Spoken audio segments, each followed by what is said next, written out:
So yesterday we have completed till supernova explosions हो गए थे, हमने अपना पूरा यूनिवर्स बना लिया था और सोलर सिस्टम से एंड कर लिया था। Our solar system was formed around 5.6 billion years ago।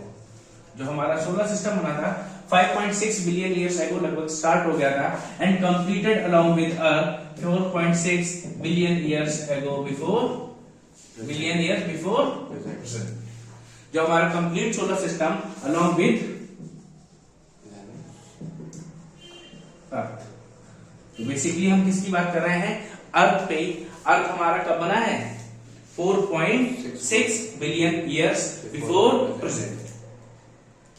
अब before we start with earth, तो हमें उससे पहले एक बहुत अच्छी चीज जाननी होगी। तो अर्थ में क्या है? Why we are on earth? Because there is life. Life है, और लाइफ होने के लिए क्या चीजें बहुत जरूरी हैं? ऑक्सीजन तो चाहिए, चलो ठीक है, और सबसे पहली बात क्या होना चाहिए? There should be a conducive temperature. Conducive temperature क्या है? ऐसा टेम्परेचर जो लाइफ को सपोर्ट करता हो। भाई हम आपको 100 डिग्री पे रखेंगे तो आप जल जाएंगे, और -50 पे रखेंगे तो आप जम जाएंगे। तो क्या है? दोनों ही टेम्परेचर क्या है हमारे लिए? खतरनाक है। We can not, life can not exist. तो ऐसा temperature, such temperature which support the life is known as conducive temperature. Temperature that supports life। Okay, और इसीलिए क्या है, इस कंड्यूसिव टेम्परेचर को हम ज्योग्राफी में पढ़ते हैं एक नाम से, जिसका नाम है गोल्डीलॉक जोन। क्या है? Goldilock zone. अब गोल्डीलॉक जोन क्या है? गोल्डीलॉक जोन आप ऐसे समझ सकते हैं, suppose that we are clearing this.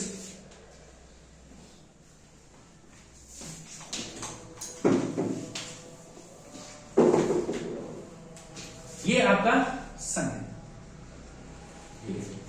सन है। अगर आप सन के बहुत क्लोज जाए तो टेम्परेचर कितना मिलेगा? 6000 डिग्री सेल्सियस। तो जैसे जैसे आप दूर जाते जाएंगे तो क्या होगा? Temperature will reduce. और एक समय क्या आया, हमें टेम्परेचर कितना मिल रहा है? 50 है, 40 है, 30 है। ये क्या है? हमारे लिए सपोर्ट कर सकता है ना, सपोर्ट कर सकता है।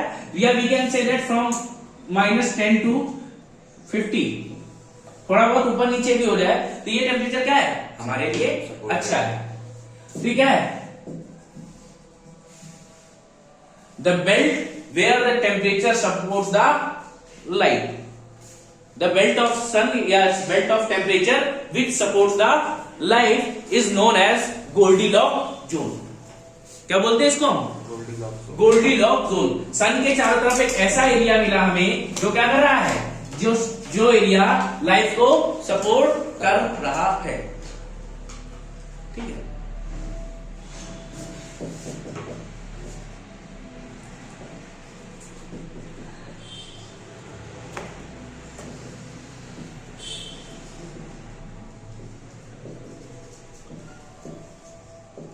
विच सपोर्ट्स द लाइफ, या बेसिकली हम इसको कह देते हैं Goldilock zone around 0 degree two 100 degree centigrade.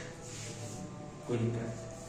Now you can note it down, Goldilock zone, Goldilock zone और कंड्यूसिव टेम्परेचर। ठीक है, अच्छा, इसी के लिए लाइफ के लिए एक और इंपॉर्टेंट चीज है, वो क्या है? हमारे पास H2 ऑक्सीजन तो है, लेकिन H2O भी होना चाहिए in form of liquid.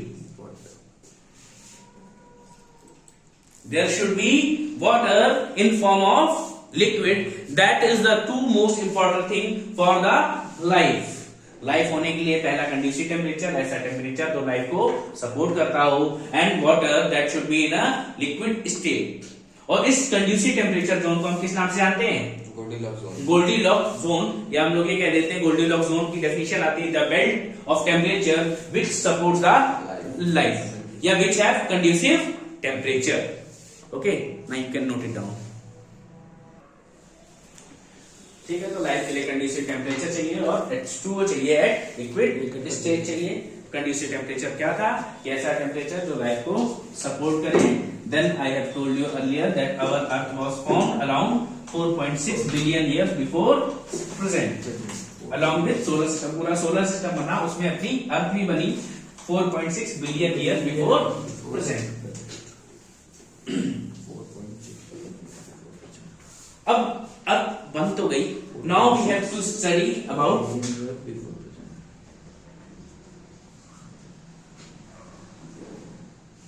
The earth लिख लो या अवर अर्थ लिख लो, ठीक है। One of the most important chapter. अब हमें पूरे लगभग यहां से 10 दिन 12 दिन सिर्फ हम अर्थ के बारे में ही पढ़ेंगे। इसमें हमें क्या क्या पढ़ना है? सबसे पहले तो बनी कब? Around 4.6 billion year before present. इसमें सबसे पहले हम पढ़ेंगे शेप ऑफ अर्थ।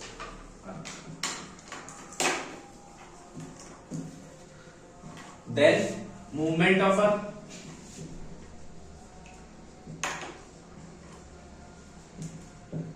ठीक है। इसके बाद हमें क्या पढ़ना है? इफेक्ट ऑफ मूवमेंट्स,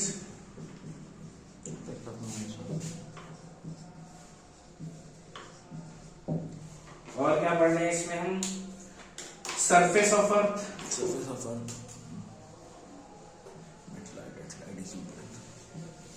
जब सरफेस बन जाएगी तो सरफेस के अंदर भी जाना पड़ेगा। देन इंटीरियर ऑफ अर्थ,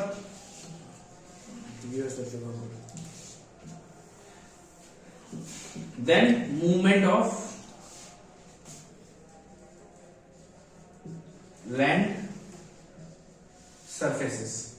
इसी में हम प्लेट टेक्टोनिक थ्योरी या कन्वेक्शन थ्योरी, ये ढेर सारे अलग अलग थ्योरीज पढ़ते हैं, जिससे हमें पता चला कि अब जो हमारा अर्थ है कॉन्टिनेंट पूरा का पूरा, वो धीरे धीरे क्या हुआ, उसमें मूवमेंट स्टार्ट हुए and divided into 7 large continents, 7 major continents, plates and several minor continent या प्लेट्स होते हैं, कॉन्टिनेंट्स नहीं बोलेंगे, ठीक है।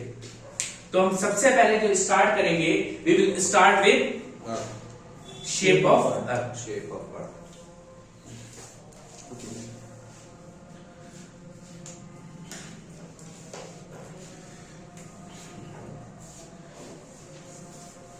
Note it down.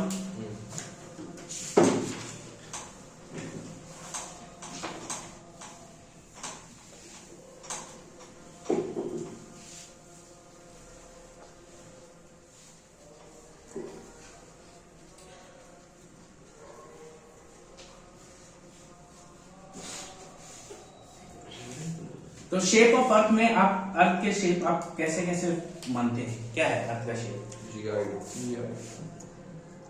और अभी तो 3 नाम होते हैं। और बताओ। एंड और क्या है? और कुछ? स्फीयर।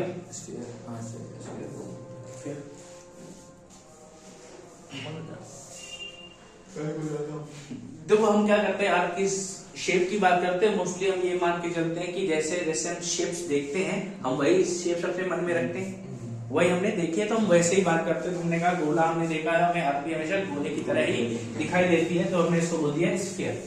फिर किसी ने हमको बताया कि चपटी है, पिचकी है, थोड़ी लंबी है, एलिप्स की तरह है, तुमने कहा ऐसा तो अंडा होता है, हमने कहा एग।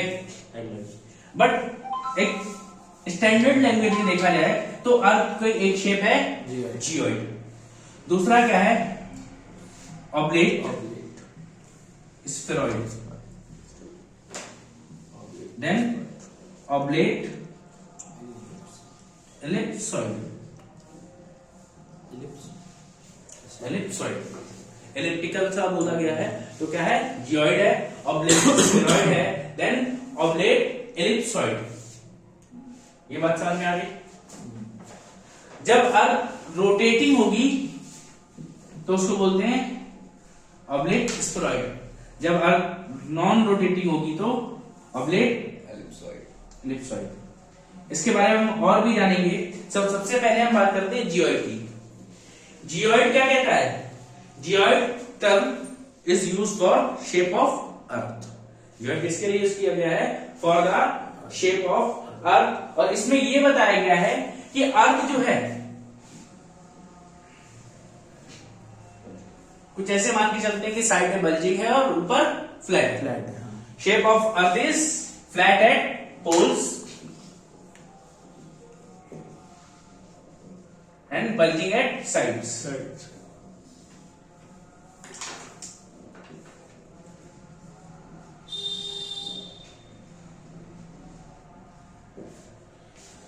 तो इसमें यह बताया गया जियोइड का मतलब क्या है? अर्थ के सरफेस पे उसका जो पोटेंशियल है वो क्या है? सभी जगह इक्वल है। Whether you are here here here, आप कहीं पे भी हो, the surface of earth is equi potential. ठीक है।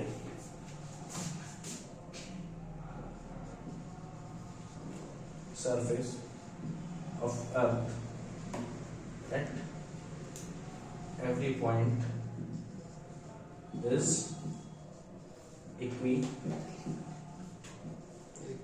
potential। ओके, ये बात समझिए। जियोइड का मतलब क्या हो जाएगा? ये क्या है? अर्थ के लिए यूज किया गया है जियोइड शेप। दैट मींस अर्थ के एवरी, देखो पोटेंशियल एनर्जी होगी जो अर्थ का है, हर एक पॉइंट है। आप चाहे अर्थ के पोल पे खड़े हो, स्पेस छोड़ देना, अगर आप अर्थ के सरफेस पे खड़े हो, चाहे आप पोल पे हो, इक्वेटर पे हो, कहीं भी हो, अगर आप अर्थ के सरफेस पे हैं तो वहां पोटेंशियल एनर्जी क्या है? सेम, मतलब सेम, सभी पॉइंट्स पे सेम है। ठीक है। The surface of earth at every point is equi potential. ठीक है। ठीक है। बस कुछ इफेक्ट्स को हटा दिया जाए, जैसे आप टाइडल इफेक्ट है या सन और मून की ग्रेविटेशनल फोर्सेज हैं, ये भी तो काम कर रहे हैं। ऐसा भी कहा जाता है ये जो सन और अर्थ का बल्जिंग, अर्थ का जो बल्जिंग पार्ट है, it is due to the gravitational force of sun and moon. ठीक। भाई जिस डायरेक्शन में सन एंड मून आया तो क्या किया? ग्रेविटेशनल पुल आया। It will exert gravitational pull on earth, so the particles will move towards the sun and moon, that's why they are bulging upward। भाई हम यहां खड़े थे, मेरे सामने एक बहुत बड़ी बॉडी आई जो क्या कर रही, मेरे ऊपर ग्रेविटेशनल फोर्स लगा रही थी। हम खुद को रोक रहे हैं और बॉडी मेरे ऊपर, तो हम क्या करेंगे? ऐसे खिंचते जा रहे हैं। तो यही अर्थ के साथ भी हुआ कि अर्थ अपनी बोल रही होगी, तो उसके ऊपर फोर्स लगा, फोर्स लगने के बाद उसका क्या हुआ? साइड खींचने लगी। जब इस साइड आई तो इधर बढ़ गई, जब सन कभी इधर घूम के आया तो इधर बढ़ गई। तो अर्थ की शेप कैसी हो गई? ऊपर से फ्लैट, साइड से बल्जिंग हो गई। देन इसके बाद oblate spheroid. Oblate spheroid is a geometric shape. ये क्या होती है? ज्योमेट्रिक शेप है जिसकी क्या है? Which has a equation. अब हमें इक्वेशन की जरूरत क्यों पड़ी? Because we have to measure the several things on earth. Earth के लिए हमें कैलकुलेशन करने हैं। कैलकुलेशन करने के लिए क्या चाहिए? अब अर्थ कोई ऐसा तो है नहीं कि पॉइंट ऑब्जेक्ट है, आपने स्केल लगाया सब नाप लोगे। इतनी बड़ी है तो आपके लिए क्या चाहिए? हर एक इक्वेशन ले लो, हर पॉइंट के लिए मान के चलने के काम हो जाएगा। जैसे आप वेलोसिटी पढ़ी आपने, वेलोसिटी की बात करते हैं आप, इंस्टेंटेनियस वेलोसिटी। अब आदमी 100 किलोमीटर जाए, 1000 किलोमीटर जाए, आपको एक इंस्टेंट की पता है तो आप पूरी डिस्टेंस निकाल लोगे, या पूरी पता तो आप एक इंस्टेंट की निकाल लोगे। तो यही हालत अर्थ की भी थी। हमें एक पार्टिकल की पता चल गई तो हमने अर्थ की साइज के लिए एक इक्वेशन बनाया। इक्वेशन बनाया नहीं, एक इक्वेशन था जिसका किसका था? ऑब्लेट स्फेरॉइड का। तो oblate spheroid is a geometric figure.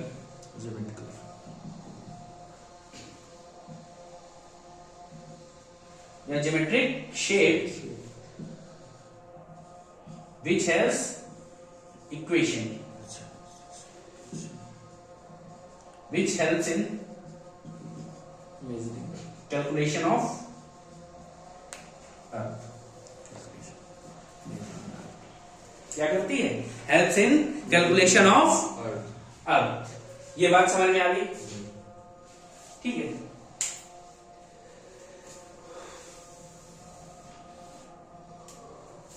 ठीक है। और इसी ऑब्लेट को क्या बोलते हैं? एलिप्सॉइड ऑफ रोटेशन भी बोलते हैं। This oblate also called ellipsoid of rotation.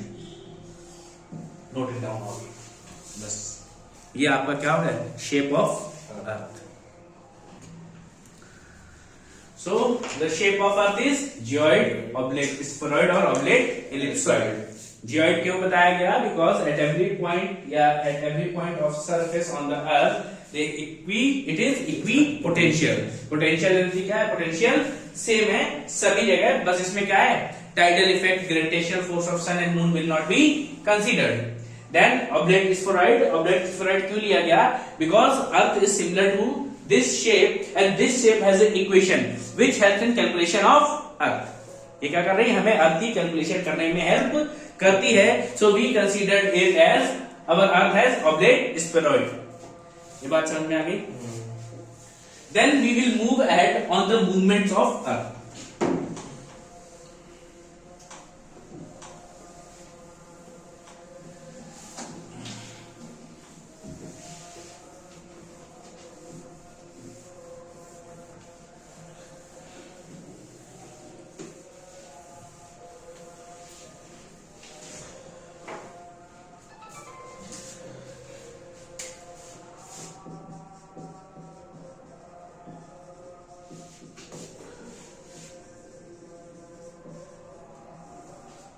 तो आपने अर्थ को मूव करते देखा है? अर्थ में मूवमेंट्स होते हैं. कितने टाइप के मूवमेंट होते हैं? How many types of movements just earth process? कितने प्रकार के अर्थ मूवमेंट करती है? Two types. कौन से? देखो, अगर हम टाइप्स में बात करें तो we can consider major movements and minor movements. Major movements and minor movements. अगर हम मेजर में बात करें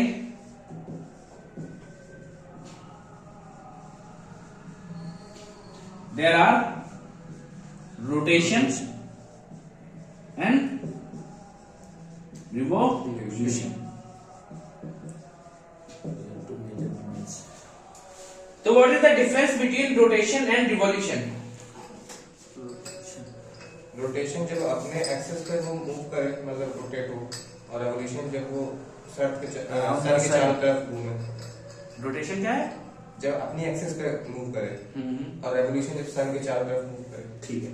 तो एक आपने बहुत ही यूनिवर्सल ट्रुथ सुना होगा, the earth revolves around the sun. Revolve सी होती ना, तो ये क्या है? यूनिवर्सल ट्रुथ है.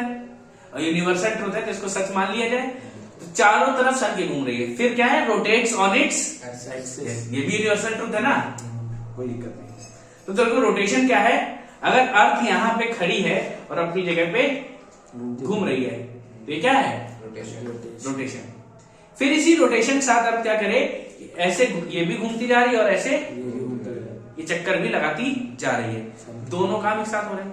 तो ये था रोटेशन, और ये क्या है? चारों तरफ घूमना एक रिवॉल्यूशन है. ये बात समझ में. तो रोटेशन और स्पीड ऑफ अर्थ कितनी है? 1700 किलोमीटर पर घंटा. 1700 kilometre per hour is the rotation speed of earth.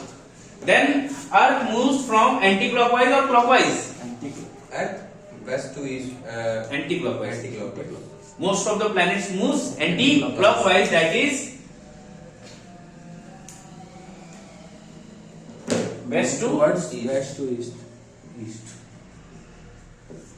ये बात समझ में आ गई. Then revolution क्या है? Revolution around the sun. The earth revolves around the sun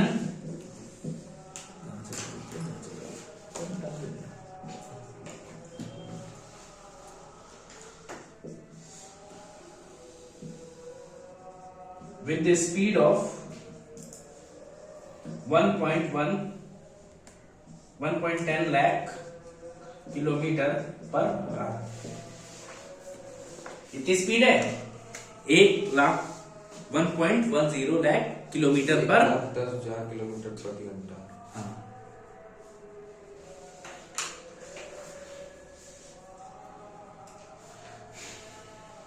ये तो आपने मेजर मूवमेंट्स हमेशा सुने होंगे, ठीक है।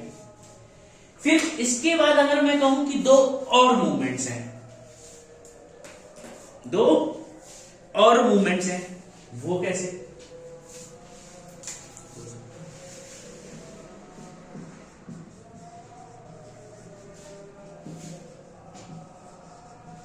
along with sun। तुम लोगों ने अपना वो एक वीडियो देखा, शायद दिखाना पड़ेगा तुम लोग। अब देखो जो हमारा सन है, जैसे हम क्या करते हैं, हमारी अर्थ किसका चक्कर लगा रही है? सन का। और ये जो हमारे सन भाई साहब हैं, सन क्या कर रहे हैं? गैलेक्सी के सेंटर का चक्कर लगा रहे हैं। क्या कर रहा है sun? Revolving around the galaxy. तो भैया एक तो वो सन के चारों तरफ घूम रहे हैं पृथ्वी, एक तो ये मूवमेंट हो गया।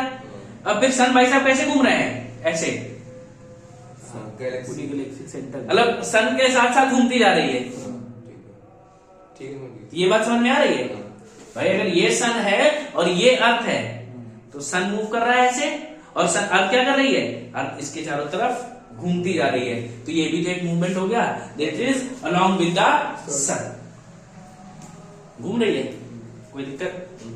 इस पे भी सन की कोई ग्रेविटेशनल फोर्स, सन का ग्रेविटेशन फोर्स है, इसीलिए अर्थ उसके ऑर्बिट से बाहर नहीं जा रही है। देन अलोंग विद गैलेक्सी, इसलिए इसके साथ साथ घूमती है। मैंने आपको बताया था यूनिवर्स एक्सपेंशन थ्योरी बताई थी आपको, शायद याद होगा। किसने दी थी? Edwin Hubble in 1920।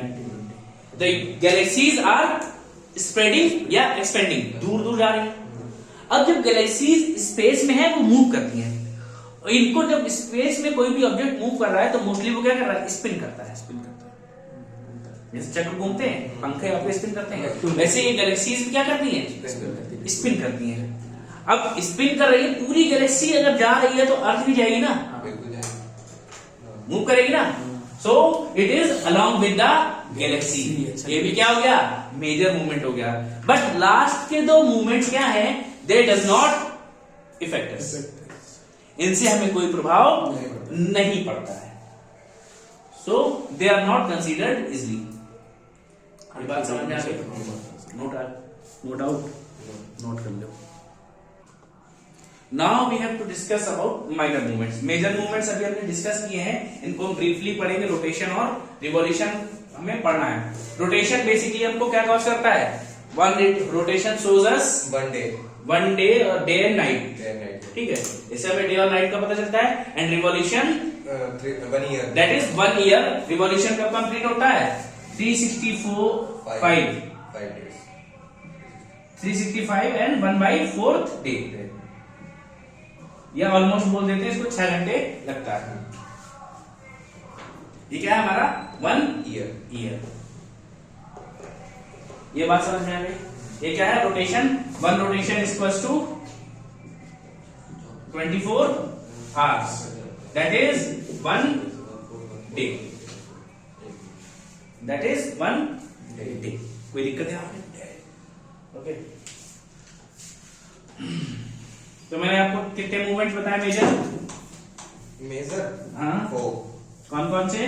Rotation, revolution, along with sun, along with Galaxy.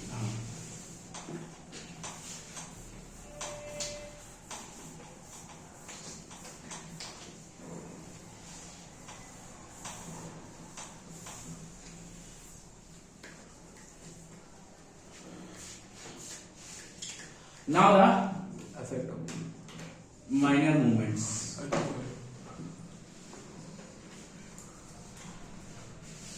Minor movements, they are also called as Milankovitch cycle.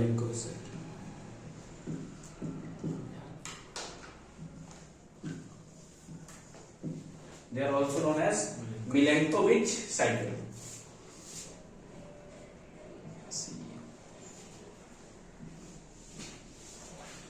तो हम लोगों ने, आपने कभी एक लट्टू को नाचते हुए देखा है?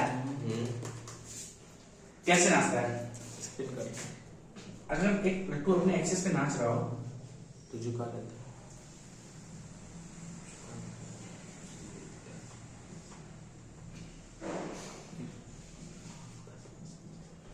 ठीक है, लट्टू जब नाचता है तो उसमें देखो क्या क्या आपको दिखाई देता है।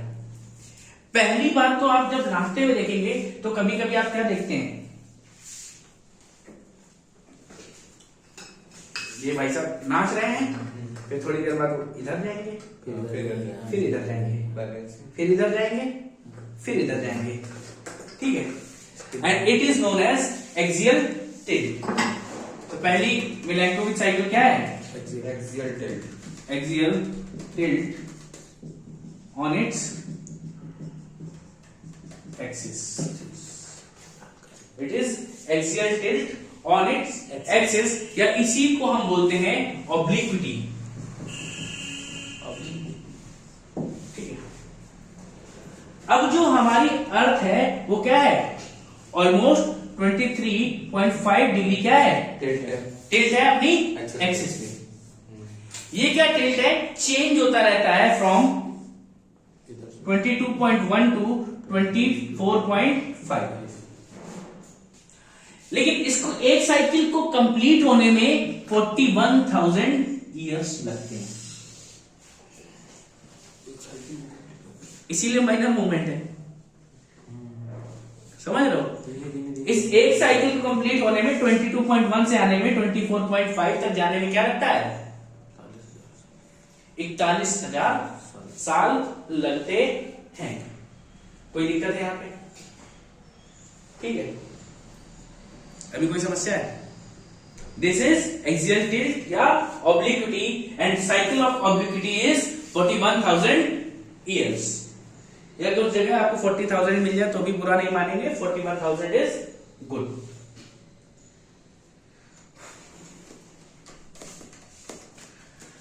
फिर आप क्या देखते हैं? आप अगला मोशन देखेंगे। एक्सियल टिल्ट के बाद आप देखते हैं क्या? Precision, circular motion. देखना, इसको नोट कर रहे हो क्या? ऐसे घूम रही है, फिर ये क्या करती है? ऐसे ऐसे जाता है, फिर ऐसे ऐसे जाता है। भैया तू जा तो रहा है लेकिन ऐसे ऐसे जाता है, गोल गोल घूमता है। ये क्या है? Circular motion of top. ये ऊपर वाला ऐसा क्या कर रहा है? ऐसे ऐसे मोशन कर रहा है। ठीक है, इसको क्या बोलते हैं? इसको बोलते हैं प्रीसेशन। आप आज जाके 5 रुपए का लट्टू खरीदेगा spin top and make a experiment. And the second motion is precession. इसको नोट कर लिया है?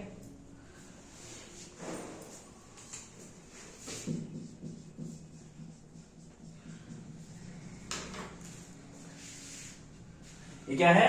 The top rotation of earth. Top rotation of earth. कोई दिक्कत? तो अर्थ क्या है? पहले ही अपने एक्सिस में कितनी झुकी है? 23.5। ठीक, 23.5 तो झुकी है। अब क्या हुआ कि गोल गोल चक्कर लगाते लगाते क्या है? इधर पहुंच गई। अब ये गोल देखो, अपने एक्सिस पे तो ऐसे घूम ही रही थी, प्लस साथ में ऐसे ऐसे मोशन कर रही होगी। भाई अपने एक्सिस पे भी ऐसे है, रोटेट कर रही है अपनी जगह पे, और ये मोशन भी कर रही है। ठीक है, और यही वाला स्पिन टॉप जो मोशन है, इसको हमने क्या कहा है? प्रीसेशन का है। एक बार ऐसे घूम के इधर आएगी, दोबारा घूम के इधर भी तो आएगी, कोई दिक्कत नहीं। और इस साइकिल को कंप्लीट होने में 26,000 वर्ष लगते हैं। कितने टाइम? एक साइकिल को कंप्लीट होने में 26,000 years. This is the precision of earth. कोई समस्या है यहां पे? अब इसके लिए क्या होगा? आपको 26,000 सालों तक आपके पोलर स्टार चेंज हो जाते हैं। आपको कभी कभी आपका पोलर स्टार क्या होगा? वेगा, और कभी होगा पोलरिस। ठीक है, इस समय हमारा जो पोलर स्टार क्या है? पोलरिस है। 26,000 साल बाद क्या हो जाएगा? देखा वेगा हो जाएगा। उसी में ही जो आपने बताया था ना। देखो ये टिल्ट है, हाँ। ये तो ऐसे ऐसे कर रहा है, लेकिन अब क्या ये ऐसे ऐसे जात रहा है, लेकिन कैसे जाता है? घूमते हुए जाता है। भाई तुमने लट्टू को देखा है नाचते हुए? लट्टू नाचते हुए देखोगे, ये तो कर ही रहा है, तो ये सीधे ऐसे नहीं जाता है, ये कैसे जाएगा? ये करते ऐसे ऐसे ऐसे ऐसे झुक रहा है, वो अपने एक्सिस पे भी घूम रहा है, ऊपर से भी नाच रहा है। तो ये जो ऊपर वाला मोशन है, इसी को हमने प्रिसेशन कहा है। उसको इतना झुकने में 26,000 साल। ठीक है। अब पोलर स्टार्स क्या है हमारे? एक वेगा है, दूसरा पोलरिस है। Currently we have Polaris as our polar star. जैसे ही 26,000 साल कंप्लीट हो जाएंगे, our polar star will change to Vega. बड़े धीरे धीरे आते हैं, आ रहे हैं, चल रहे हैं। तो माइनर मूवमेंट से हमको बहुत ज्यादा फर्क नहीं पड़ेगा, बट पड़ेगा, ऐसा नहीं कि ना पड़े। क्लास में। हाँ बताओ बताओ। सो आज की हमारी लास्ट टॉपिक है, ये माइनर मूवमेंट्स में ही है, उसे हम बोलेंगे इसेंट्रिसिटी। तीसरी मूवमेंट है माइनर, बोलते हैं eccentricity.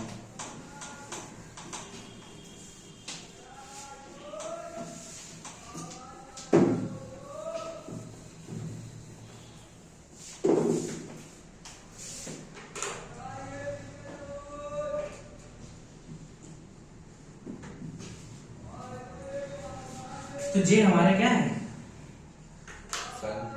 Sun.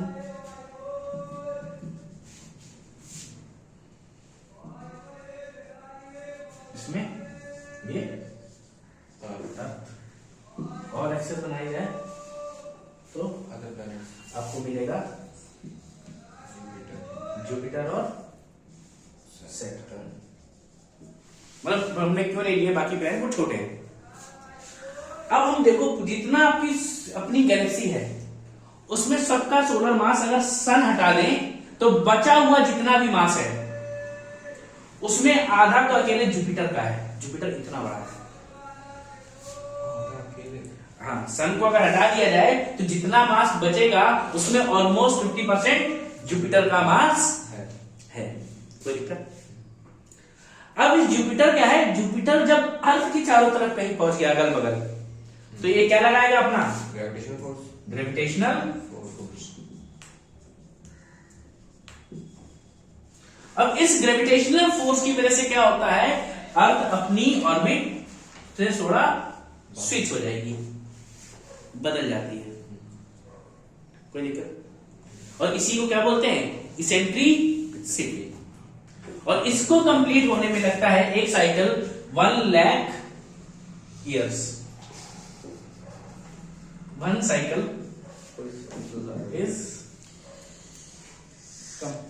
completes in 1 lakh years। देखो, जब हम ज्योग्राफी में थोड़ा बात कर रहे हैं तो it is around 2 to 3 lakhs years। थोड़ा जब बात करेंगे, अगर हम मिलियन में जाते हैं तो लाख में क्या, ठीक है चलो 2 लाख थोड़ा सा। 2 लाख। अरे जब 1 लाख बार पृथ्वी सन के चक्कर लगा लेगी तब क्या होगा? एक बार इसेंट्रिसिटी होगा। When Earth revolves around Sun 1 lakh times, then the cycle of eccentricity will be completed। तो क्या है? Due to the gravitational pull of Jupiter and Saturn, Earth changes its orbit, and this is known as eccentricity। अब अच्छा, तुमने ये देखा है होता क्या है इसेंट्रिसिटी में? मतलब जब 1 लाख साल एक अपने वापस आ जाएगी, हो सकता है अभी यहाँ थी, थोड़े दिन बाद आगे आ जाएगी वापस अपनी पोजीशन। अच्छा, वो जो ऑर्बिट है उससे। अब देखो, ये जो आपको माइनर मूवमेंट्स होते हैं, माइनर मूवमेंट से आपको क्या पता चल रहा है? अच्छा, जब अगर अर्थ यहाँ पे है तो सन के पास तो गर्मी ज्यादा होगी, और दूर से भी जाए तो गर्मी कम हो जाएगी। और ऐसा जब लाखों वर्ष तक रहे तो हम ऐसे टाइम को क्या बोलते हैं? एजेस। आपने पढ़े आइस एज? सुना है ना? इसी वजह से हाँ, तो माइनर जो मूवमेंट्स हैं हमको एजेस देते हैं because they remain for thousands of year. thousands of years. Yes. आज से 12,000 वर्ष पहले वी हैव आइस एज। आज से 12,000 वर्ष पहले वी हैव आइस एज। हमारे पास क्या थी? आइस एज थी। इसीलिए बोला गया कि आगे लेकिन अब क्या है? अब अलग चल रहा है फेस। अगर ये क्या हो सकता है, अगर अर्थ क्या है कुछ समय बहुत ज्यादा गर्मी रहेगी जब सन के पास है और सन से दूर से लिया बहुत ठंडी भी रह सकती है। कोई दिक्कत? Then so we have major movements कौन कौन से थे? Rotation, Revolution. Revolution, along with sun, along with galaxy। ये चार क्या थे हमारे major movements. Then minor movements Axial. Axial tilt या obliquity. Second one spin top या प्रिसेशन, टॉप स्पिन या precession. Third one is eccentricity due to gravitational pull of Jupiter. ये बात समझ में आ गई? सब जो जुपिटर एंड सैटर्न का जो ग्रेविटेशनल पुल लग रहा है इसकी वजह से क्या किया? Change of orbit. इसके लिए ऑर्बिट से ऑर्बिटल पाथ उसका चेंज हो गया है। Tomorrow we will discuss about rotation and revolution and their effect because they are the major movements on Earth. Okay, then bye.